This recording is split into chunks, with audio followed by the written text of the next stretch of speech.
The broadcast is now starting. All attendees are in listen-only mode.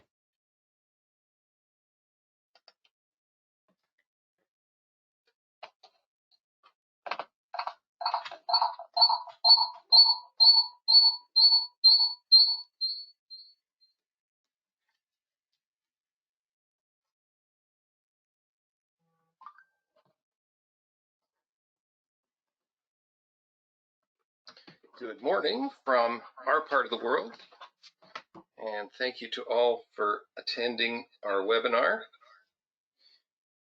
And I'm quickly turning off a mobile device so that you don't hear audio feedback. Our webinar on UAV project setup and ground control measurements. I'm James Johnston. I'm the Manager of Support and Training at Microsurvey Software. My colleague Ken Fossey is with us, and he'll be our main presenter. Ken is the Mobile Products Manager at Microsurvey. Good morning, Ken. Morning. Oh. So as we go through this presentation, Ken's going to be presenting a few slides. He's going to be presenting a few videos. I'll be watching your questions, and I'll be mostly quiet. So please use the chat line as we go through it and send questions to us. And we'll pause a couple of times to allow people to offer or to ask questions, and we'll answer them publicly. If you happen not to get an answer to your question, we'll respond to you by email after the webinar. A lot of people ask if our recording will be available. Yes, we are recording this webinar. Ken, I think I've covered the topics we need to start us off. Go ahead, get started.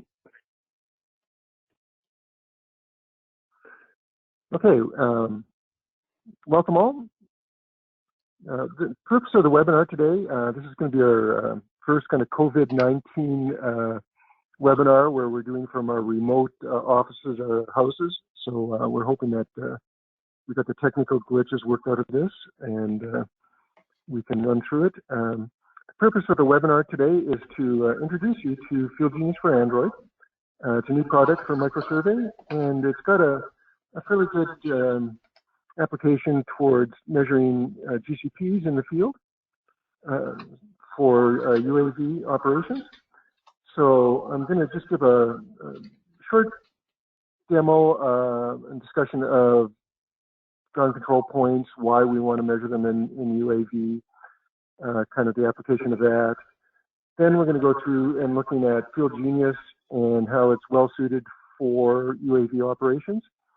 It's got an intuitive workflow that can help the workers in the field and makes it easy to use. We support 180 different GNSS receivers in FieldGenius for Android, so no matter what hardware you have, we likely support it. It does allow data gathering in the field in the coordinate system that your deliverables may need to be provided to the customer, so it's good to be able to see what you're gathering in the field in the actual coordinate systems you'll be using for your deliverable. We support most major coordinate systems worldwide, both horizontal systems and vertical systems with geoid models. And probably best of all, for FieldGenius for Android, it is map-based.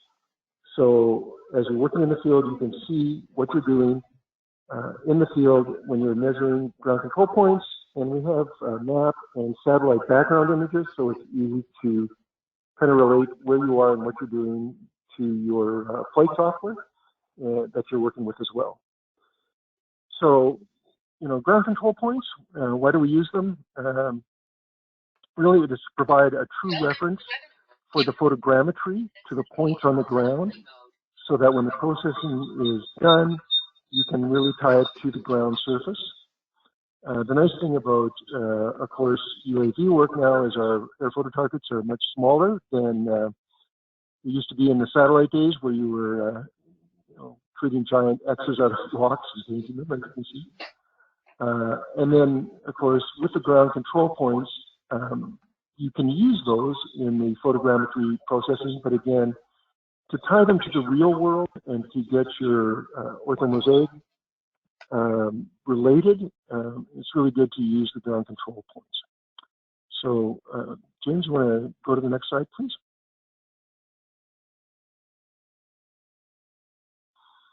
Okay, so, why?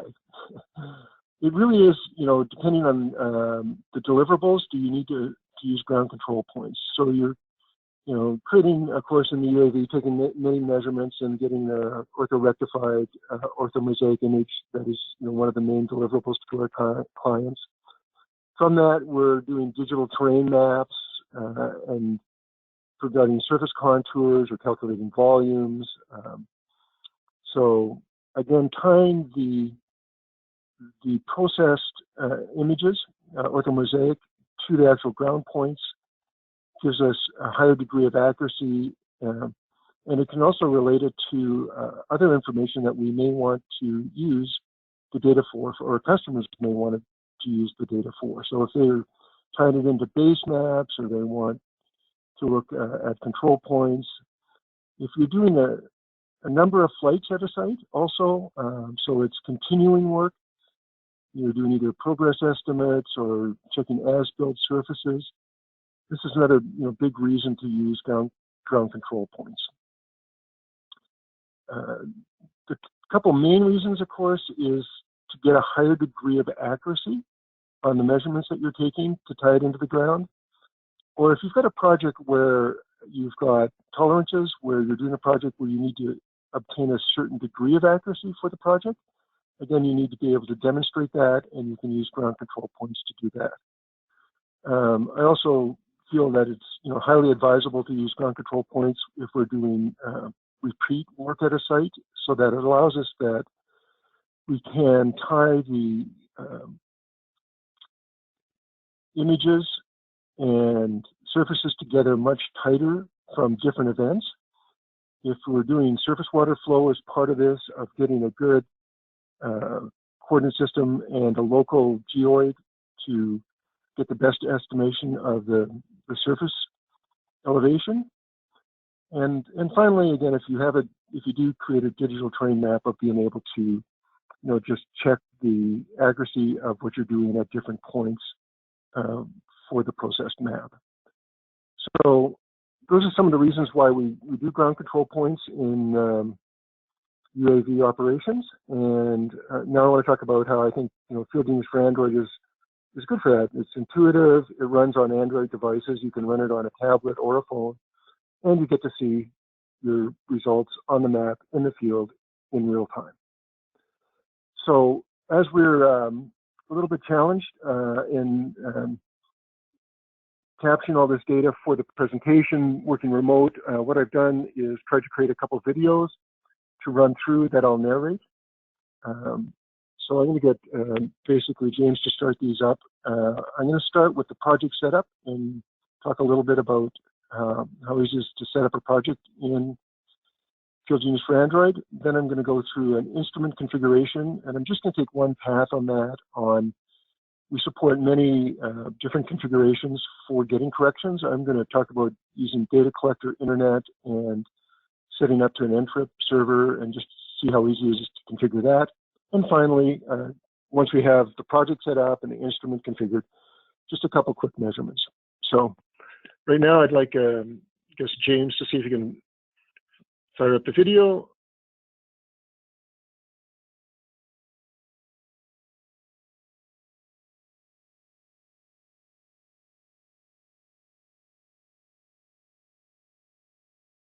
So FieldGenius for Android, when you first start the application, you'll see this screen, and it'll come to your project. You need to either open an existing project with the open button or select a new project. So in this case, we're going to create a new project for FieldGenius for Android. We're going to set a project name, UAV1, and then set the project parameters for this.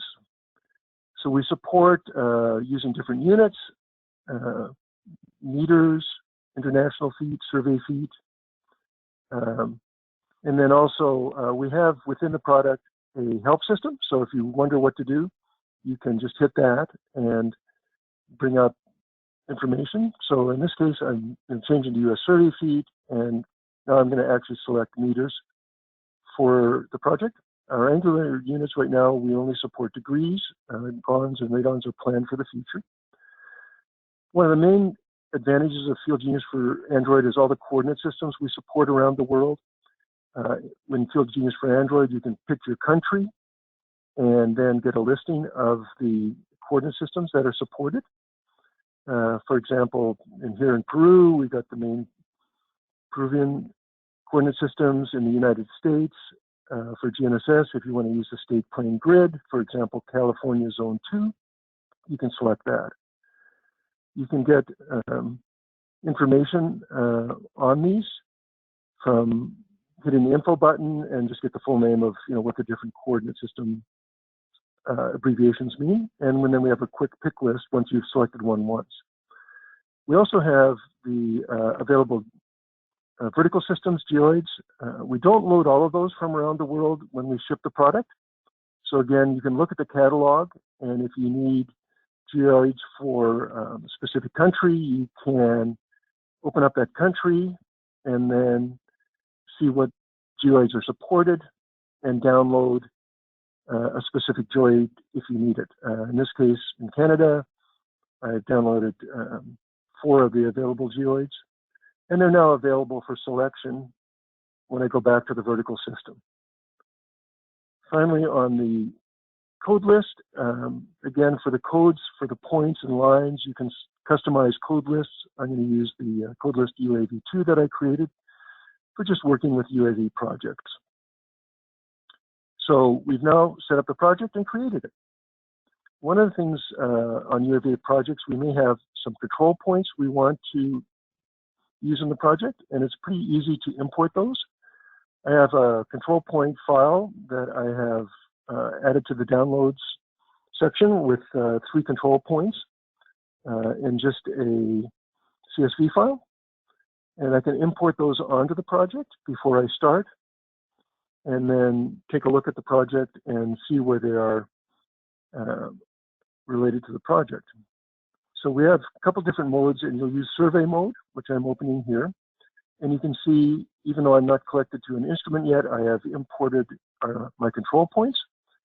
I can move the project around, and they are located in the coordinate system. In FieldGenius for Android, you can select map view or satellite image view as a background map to help you orient yourself in the project. And of course, in the field, with the sun and different receivers that we support, it can be an issue. We allowed easy setting of the map opacity to lighten up the background to make the points that you're working with more prominent on the screen. So that completes how to set up a project. It's fairly intuitive. Going through, you can set the parameters that you need for the project and then see it on the screen. The next thing we need to do is set up an instrument. So James, if you want to move to the next video. I will do that. We'll talk about setting up and we'll talk about setting up an instrument. There's different workflows. We support a number of different instrument configurations. What I'm going to do is set up.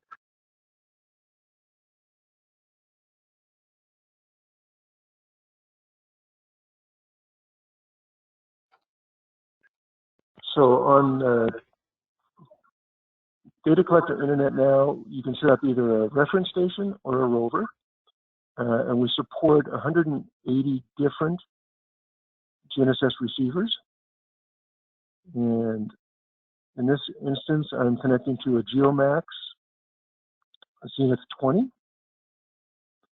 So I can select the make and the model, and then give the profile name. I'm just going to use the default. Now we're going to set up communications for the GeoMax. Again, I've got it turned on, and we're going to connect by Bluetooth. This can take a little while to connect as it discovers all the Bluetooth addresses around and basically pairs with your GNSS receiver. Once it's got the list, you just need to select the receiver, Bluetooth address, and then hit the connect button. So now I'm connecting to the receiver, and I'm going to be able to use FieldGenius for Android to send communications and configure the receiver for use. One nice thing is we set up everything logically working from the top down. So we can, different types of corrections we can use, either RTK via radio, internet, no RTK. In this case, we're going to set up over the internet, and I'm going to use the data collector as opposed to configuring cell phone service through the receiver, if that would be available. And it's pretty logical. We try to give everything in order and allow you to work down through the information you need to connect in the series that you need to do things. And again, if you need a connection to the instrument before you can choose different things, we typically make you set up the instrument and gray out the other options so they're not available until you actually connect. In this case, I'm setting up my correction, I'm setting up my message format to RTCM3, and then I'm going to go ahead and configure the port on the GeoMax receiver. I've connected to our Intrep server here, and I'm choosing the correction. Now, we can see we're set up, we're receiving RTK corrections. It then asks me to set up my antenna height for the project. And again, we've got all the antennas for the different receivers built in. And finally, what are the tolerances I want to use on the project? You have 3 different tolerances, and you can select, in this case, I'm going to do RTK fixed. You can edit this and change these if you need. You can also, at the bottom here, set some different options. You can allow tolerance override, auto store, and skip. And that just speeds up your work in the field. I turn those off because I want to see those screens as I collect information. So that allowed me to set up the instrument, and now I'll be able to see the instrument on this on the right there. You can see the instrument toolbar. You can click on it to get things like the satellite list and see what satellites are used. You've got your PDOP. Also, the top observation bar, you can tap that to move through the different views and see information that you're receiving from the receiver in real time as you're working. And you can also, on the measure button there, see that you've got an RTK fix at 1 second. So we've successfully now connected to our receiver, and we're ready to actually go out and do some work. All right, so let's move on to the next video, James. Ken, do you mind if I pose a couple of questions? Certainly. All right, a few of them came in. Thanks, everybody. By the way, I saw a note that one individual, they had a blank screen for a bit, but it appears to be back. So let us know in the chat line if anybody else has trouble. Okay, so you had talked about a network rover arrangement, and somebody asked, what are my options if I need to use a base rover for an RTK solution? Not a problem. You can set up the, we have 2 options when you configure the profile. You can either set it up as a rover or a reference base station. So if you choose the reference, then what happens is you'll run through those screens, and it'll take you in order through the different options for set up a reference. And you can set up your reference as an observe. So you can just set it up over an unknown point and start logging data from that base. And again, it's really easy to start and stop. Or if you actually have a control point, a known point that you set up on, you can select to either put in the coordinates as the Cartesian coordinates in your coordinate systems, or the known lat long elevation coordinates of that point, and then measure the base from there. Okay, and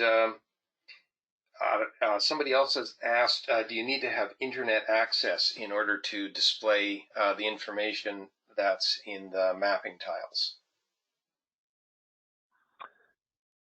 Yes, it works best if you've got internet access.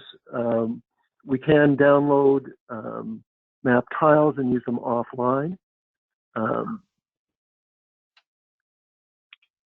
ahead of time, and it depends on your again map service that you have. And I can do probably maybe another webinar on that later on.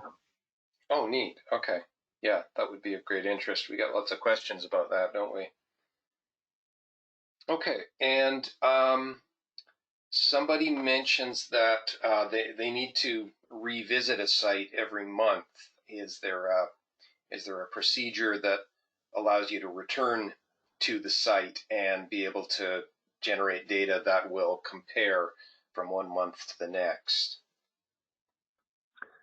Yes, we've got a couple of options on that. Again, if you set up your site and you're going back, it's good to establish some control points that you can measure in each time. And, you know, if you're post-processing the data, again, align around those. And those, you know, control points can be either geodetic measured or even just something that you can see each time that will not move. I did UAV flights at quarries, and you know they didn't have a lot of area or things that move around a lot at quarries. We basically picked the corners of the scale pad and used those as control points each time we went back to that quarry. And then we do have also the option within FieldGenius for Android to do localization. So if you have you know, points from a previous project and you need to you know, tie those in and move them to, you know, display properly in the field, you can do a localization within FieldGenius for Android. And again, that may be another webinar on localizations at some point.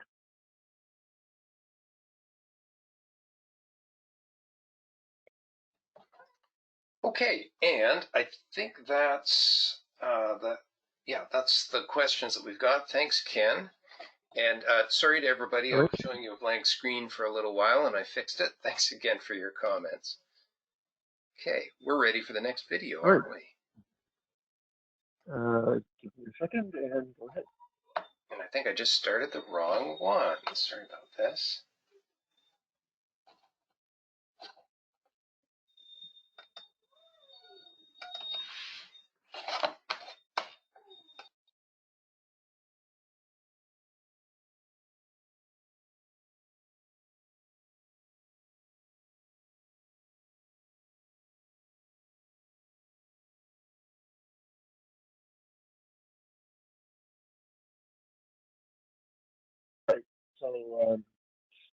So we've got everything in and we've connected our instrument. And as you can see on the map here, it's the blue target is the location of our instrument. And we've got a project where there's some earlier data, just some points and lines, and then our control points.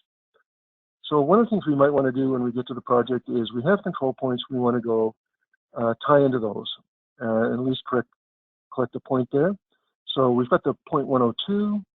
Again, I'm going to set my map opacity and some of my screen settings so it's easier to work in the field here.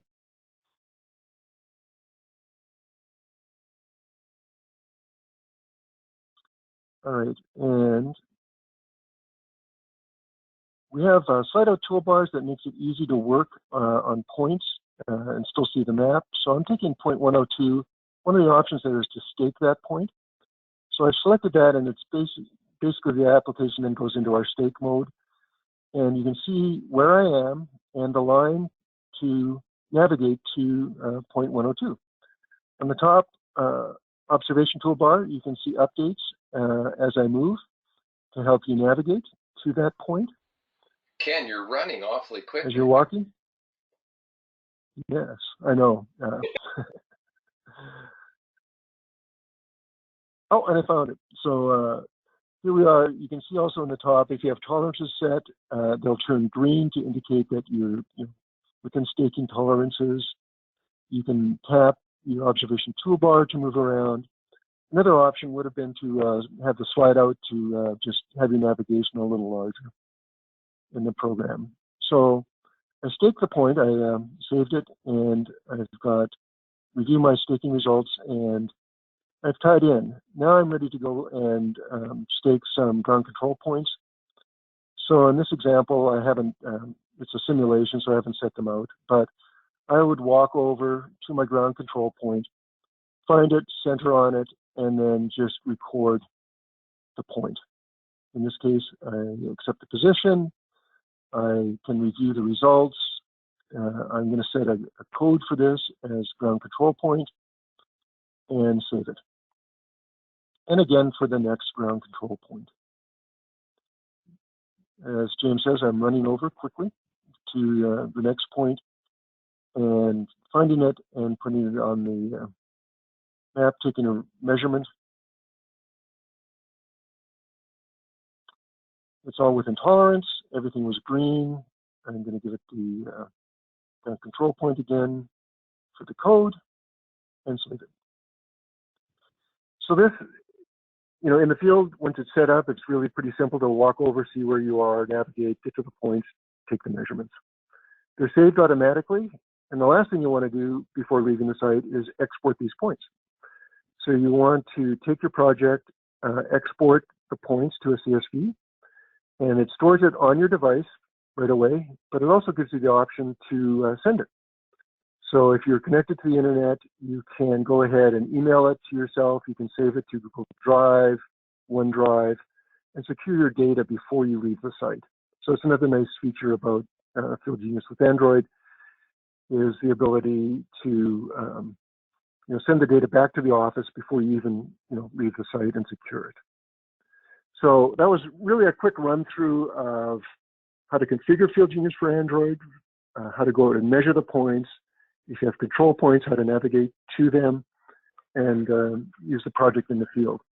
Earlier it was brought up about using, setting up a base station. It's quite simple again to set up that base station, to log the raw data of the base station, to go out and collect your ground control points, and then post-process that data in a other package like EasySurf or a number of other before you actually do your photogrammetry processing to better have better accuracy on the photogrammetry processing and better ties of your orthomosaic and your digital terrain model maps. So that is the kind of a quick run through of showing the use of FieldGenius Android and how it could be applied for UAV operations.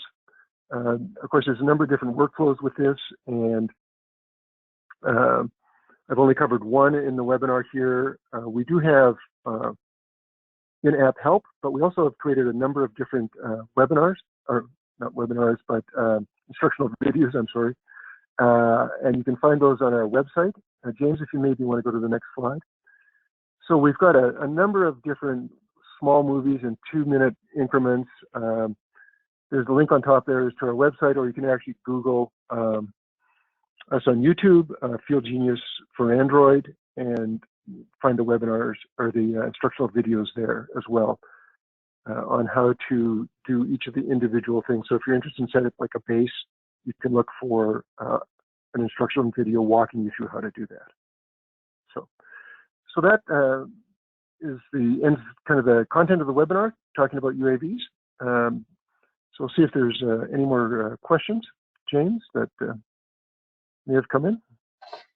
I did have one more, Ken, and I'm madly scrambling. I'll send a link to the videos page. Sorry, I should have thought of this ahead of time. I'll just send it in the chat line for everybody in case they want to bookmark it for after the session. Okay. Because I did have one other question that I wanted to pose. And okay, everybody, I have done a send to all, so you've all got a link to the movies page if you want to look into more detail. And yes, there were a couple of other questions that came in here. Somebody has asked, will this work with the highly affordable receiver created by MLID? Yes, we do support MLID. It's again, one of our supported instruments. On that one, again, on the MLID, you have to, like all receivers, you have to follow the manufacturer's instructions on how to set that up and get it running. I think on the MLID, some of the RTK corrections needs to be configured with their software before you start running FieldGenius for Android. And then what they do is we receive the NMEA string from them and display the lat long information within the application there. So, but we do support MLID for both base and rover applications. Okay, good. All right. And actually, somebody else asked, what about the new receiver from Bad Elf? Yes, we do support Bad Elf as well. Okay. And another one just came in. What about Leica receivers? We do support all Leica receivers. We support there's a couple different brands at Leica. So we support Leica. Within the Leica family, there are the Icon receivers, which again, those are more used on construction sites, and we don't support all of those receivers. You'll have to check on we do have a page of supported devices on our help page at leicaserver.com that you can get to and see if your instrument or receiver is supported or not. Great. Okay. I think that's all the questions that have come through. Thank you to everybody for joining us. We are recording this, and so you'll have a follow-up email in 24 hours with a link to the recording. So if you had any colleagues that were meaning to attend and missed it, please let them know that our recording is going to be available. Thanks, Ken, very much for your presentation. Is there anything you wanted to say to close it out? Well, I really would like to thank everyone for attending this webinar. We're going to be doing more. I think we're going to be doing a webinar next week on some of our desktop products. So I invite you to, get subscribed and watch the webinars as we put them out. The next one on the mobile side will be in 2 weeks, and I'm going to cover on that one our FieldGenius for Windows product and group codes and how we configure and use those in lake loading. So I appreciate everyone's attention on this and attendance. And if you have any questions, feel free to email. Thanks, Ken. All right, I'll end the session. I saw a couple other questions just came in at the last minute. We'll get back to you by email. Okay. Bye, all. Thanks very much. Next week for our next session. Have a good day. Bye-bye.